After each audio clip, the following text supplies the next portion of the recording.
Halo, assalamualaikum warahmatullahi wabarakatuh. Selamat datang di Al Amin Wallet. Jangan lupa untuk melanjutkan video ini agar subscribe, like, dan share, dan nyalakan tanda notifikasinya agar berlangganan video-video terbaru dari Al Amin Group. Karena itu merupakan gratis, guys, gratis alias free. Nah, oke, kita berbagi lagi, guys, ya. Di sini saya akan berbagi masalah sering terjadinya kebocoran atap. Atap rembes, kemudian sirip kemudian berjamur dan rusak. Nah, banyak saya temuin petani walet mengalami hal seperti itu. Nah, makanya untuk antisipasinya teman-teman, antara itu sebenarnya kuncinya di lantai paling atas ya. Kuncinya itu di paling lantai atas, ataupun misalkan teman-teman itu lantai berapa, lantai 3 atau lantai 4, nah itu yang paling di atas. Nah, kalau untuk antisipasinya, saya memiliki suatu terobosan baru teman-teman. Mungkin petani walet lain belum ada yang menggunakan, ataupun memang dipastikan belum ada yang menggunakan.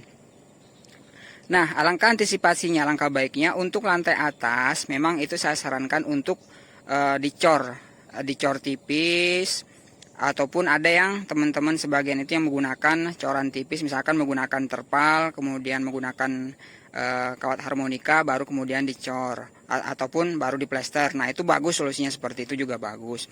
Kenapa? Karena memang ketika atap itu hanya satu lapis, karena rata-rata petani walet itu banyak yang menggunakan untuk lantai atas itu papan, kemudian dilapisin dengan tikar ataupun terpal talang. Itu tidak menyelesaikan masalah teman-teman, karena bisa dipastikan setiap melakukan pengatapan menggunakan seng itu pasti ada kebocoran, terutama kebocoran paku, kemudian ada rembesan yang air hujan melalui paku. Nah, itu pasti ada tetesan di bawah lantai ataupun di dak yang paling atas. Nah, itulah antisipasinya. Ketika menggunakan terpal, menggunakan tikar, pasti rembes teman-teman. Pasti ada titik-titik air, ataupun ada, walaupun tidak semua, pasti ada sirip yang mengalami kerusakan ataupun ada yang berjamur. Itu bisa dipastikan seperti itu. Nah, itu solusi pertama, menggunakan dak ataupun kawat harmonika, kemudian di plester tipis. Itu satu. Nah, jadi untuk finishingnya bisa menggunakan acian di atas plesteran. Nah, itu bisa mengantisipasi kebocoran ke sirip. Nah, seperti itu. Karena sebelum masuk ke sirip, pasti air tergenang di atas itu.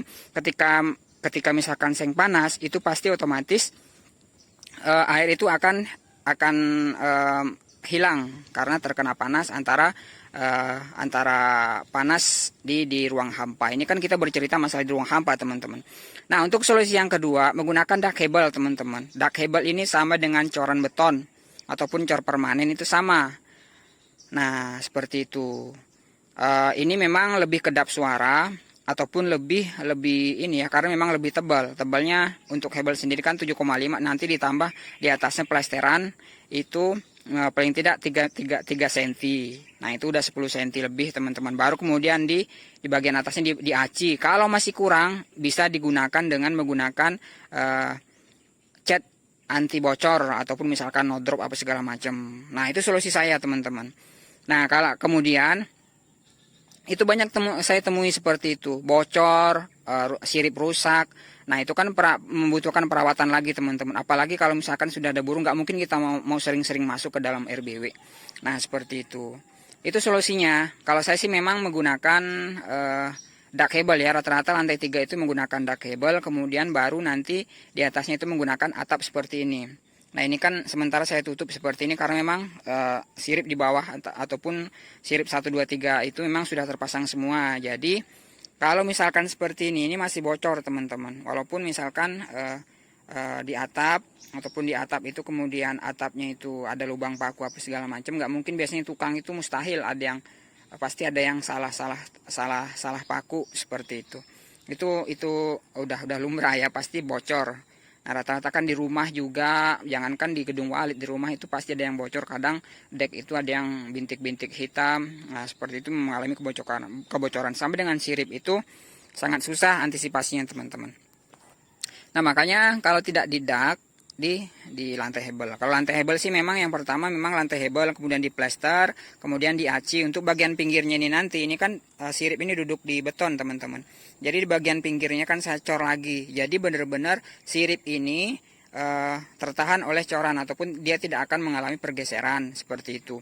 Kemudian untuk atapnya nanti, nah penentuan juga sebenarnya di atap teman-teman. Tinggi atap teman-teman itu berapa sih? Ada yang sangat rendah ataupun ada yang misalkan ketika misalkan di bagian pinggirnya ini sudah dipasangin batu, kemudian ada yang ventilasinya kurang. Nah sebenarnya sih ruang hampa itu alangkah baiknya teman-teman itu semakin banyak ventilasi semakin baik. Itu di ruang hampa loh ya, bukan di ruang inap.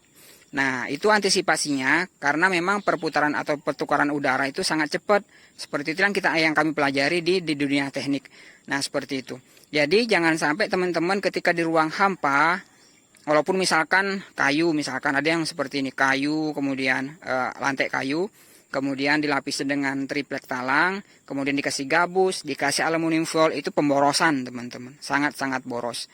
Nah tetapi itu tidak menyelesaikan masalah, paling yang diselesaikan itu hanyalah ini ya, antisipasi hawa panas, tetapi air hujan nggak dapat diselesaikan ketika menggunakan talang di bagian lantai, walaupun sudah dilapisi dengan kayu, kemudian talang, kemudian dilapisin kardus, apa segala macam banyak seperti itu, nggak salah, betul. Cuman alangkah baiknya antisipasinya itu lebih safety teman-teman. Bukan saya mengatakan salah, enggak, itu udah benar seperti itu. Tetapi alangkah baiknya itu untuk memaksimalkan itu alangkah baiknya memang setiap di lantai atas paling atas itu di plester lah minimal. Nah itu adapun lantainya terserah teman-teman.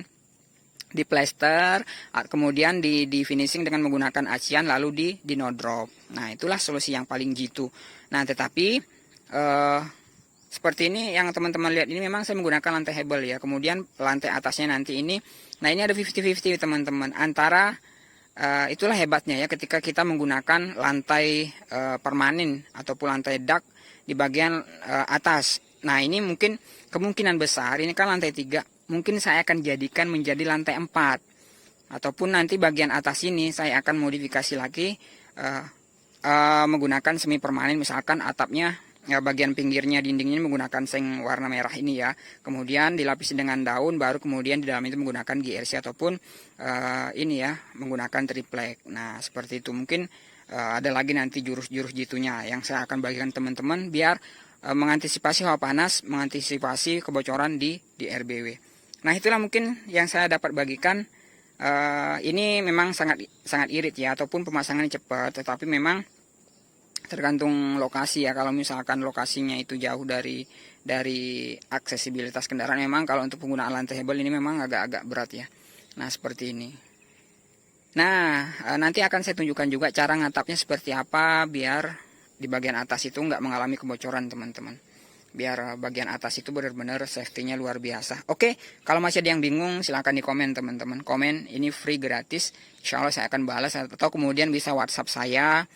Saya akan berbagi tips, saling berbagi lah. Seperti bukan saya menggurui teman-teman ya. Oke, terima kasih. Wassalamualaikum warahmatullahi wabarakatuh. Thank you.